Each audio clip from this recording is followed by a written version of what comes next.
नमस्कार दोस्तों, हरे कृष्णा, राधे राधे। घर में सुख समृद्धि के लिए, घर में लक्ष्मी की कभी कमी ना हो, इसीलिए होलिका दहन के अगले दिन यानी कि रंग वाली होली के दिन संपदा माँ का डोरा लिया जाता है। तो इस डोरा कैसे लिया जाता है, चलिए इस वीडियो में हम देख लेते हैं।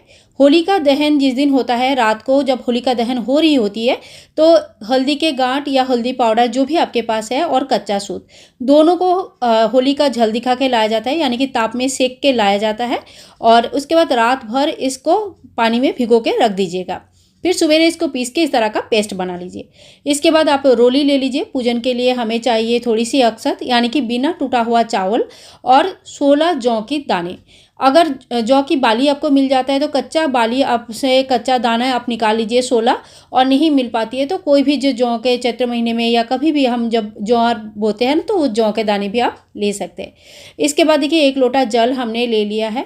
संपदा माँ का डोरा हम होली के दिन कभी भी ले सकते हैं। शुद्ध वस्त्र धारण करके आपको स्नान आदि करने के बाद इस डोरा को लेनी चाहिए। अब देखिए कच्चा सूत में कितनी तार है आप गिन लीजिएगा। मेरे इसमें 4 तार है। तो संपदा माँ का जो डोरा बनता है, ये 16 तार की जो है ना, हमें डोरा बनानी है और उसमें 16 गांठ पड़ती है। तो 16 संख्या में हमें ये बनानी है। तो 4 को एक बार हमने जब इस तरह से घुमा लिया तो ये 8 हो गया टोटल। और ध्यान रखिएगा कि डोरा का जब आप डोरा बना रहे होंगे तो ये थोड़ी सी लंबी आपको रखनी है, ताकि 16 गांठ इसमें बराबर आ जाए। 16 गांठ से एक भी गांठ कम या ज़्यादा नहीं होनी चाहिए। तो देखिए यहाँ पे मैंने 2 बार घुमा लिया, तो दोनों तरफ से 8-8 करके टोटल हमारा कितना हो गया, 16 तार। तो यहाँ पे 16 तार का हमारा जो डोरा है वो बन चुकी है। अब ये 16 तार की डोरा के ऊपर हमें बनानी है 16 गांठ। तो ये 16 संख्या बहुत ही ज़्यादा महत्वपूर्ण होते हैं, और इस डोरा को पूजन के बाद गले में धारण किया जाता है। बाद में इसके और भी नियम बताती हूँ कि क्या क्या करना होता है। और इस डोरा को गले में धारण करने के बाद बैसाख के महीने में किसी शुभ दिन देख के इसको उतारा जाता है, ठीक है। तो आप जब डोरा में गांठ लगाएंगे तो बहुत ही ध्यान से गिन के लगाइए। बिल्कुल 16 गांठ ही होनी चाहिए, और थोड़ी पास पास लगाइए ताकि आपका 16 गांठ इसमें पूर्ण हो जाए, कम ज़्यादा ना हो। संपदा माँ की डोरा लेने से घर में सुख शांति समृद्धि की कभी कमी नहीं होती है, और कहते हैं कि माता लक्ष्मी के ही एक स्वरूप माना जाता है। इससे घर में जो शादीशुदा स्त्रियां है, जो सुहागन स्त्रियां होती है, वो इस व्रत को रखती है घर की सर्वथा उन्नति के लिए। तो होली के अगले दिन इस व्रत को रखा जाता है, और इसमें कोई उपवास वगैरह नहीं रखा जाता है। बस आपको ये डोरा का पूजन करके कहानी सुननी होती है, और उसके बाद आप इस डोरा को धारण करते हैं। तो देखिए इसके बाद जो हल्दी है, इसमें अच्छे से डोरा को भिगो लेंगे हम लोग। थोड़ी सी चाहे तो जल मिला के आप इसको अच्छे से पीला कर लीजिए। पूरी तरह से इसमें हल्दी लगा देना चाहिए ताकि ये एकदम मांगलिक हो जाए। अब इसके बाद देखिए पूजन विधि हम दिखा लेते हैं। बहुत ही आसान है, कुछ भी ज़्यादा कुछ इसमें करना नहीं है आपको। एक थाल आप ले लीजिए या पटला भी ले सकते हैं, और इसके ऊपर हम बना लेंगे स्वास्तिक। तो स्वास्तिक आपको किसी रोली से बना सकते हैं। लाल चीज़ों से बनाइए, क्योंकि माता लक्ष्मी को लाल चीज़ें बहुत ही ज़्यादा प्रिय होती है।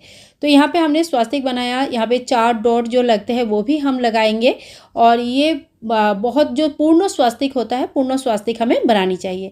ये बहुत ही ज़्यादा शुभ माना जाता है। स्वास्तिक बनाने के बाद स्वास्तिक की हम पूजा कर लेंगे। इसके लिए हमें चढ़ानी है अक्षत, यानी कि बिना टूटा हुआ चावल।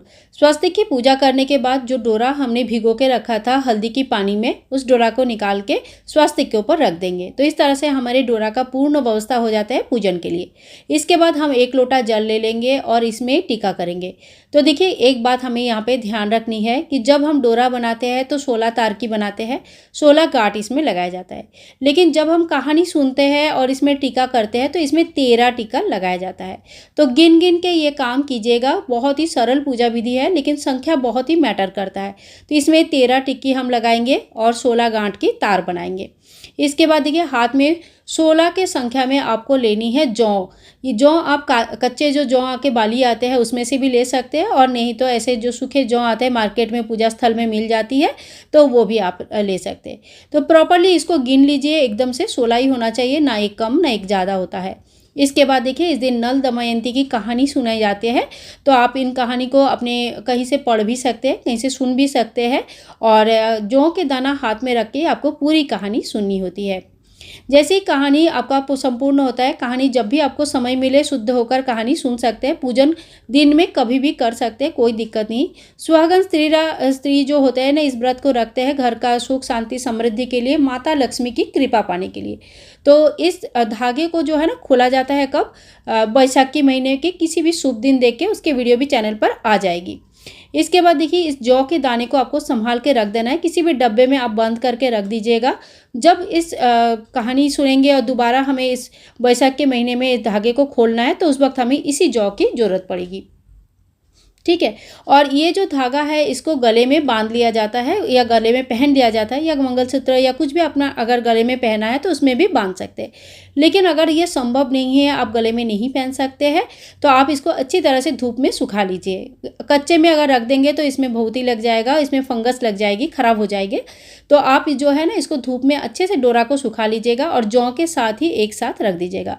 फिर बैसाख के महीने में इसी जौ और ये जो डोरा है, इनकी मतलब खोलने की विधि भी हम उस टाइम पे पूरा करेंगे। जो जल का लोटा हमने लिया था, इससे सूर्य भगवान को अर्घ्य दिया जाता है। तो इसी तरह से बहुत ही सरल विधि से हमें संपदा माँ का डोरा हम ले सकते हैं। तो इस डोरा को दुल्हन के दिन यानी कि होली का दहन के अगले दिन, जिस दिन रंगवली होली खेला जाता है, उस दिन लिया जाता है। बहुत ही सरल है दोस्तों। अगर आपको पूजा विधि पसंद आई है तो प्लीज़ लाइक करें, शेयर करें, चैनल को सब्सक्राइब करके रखें। मिलूंगी नेक्स्ट वीडियो में, तब तक के लिए सभी बंधुओं को होली की बहुत बहुत शुभकामनाएं। राधे राधे।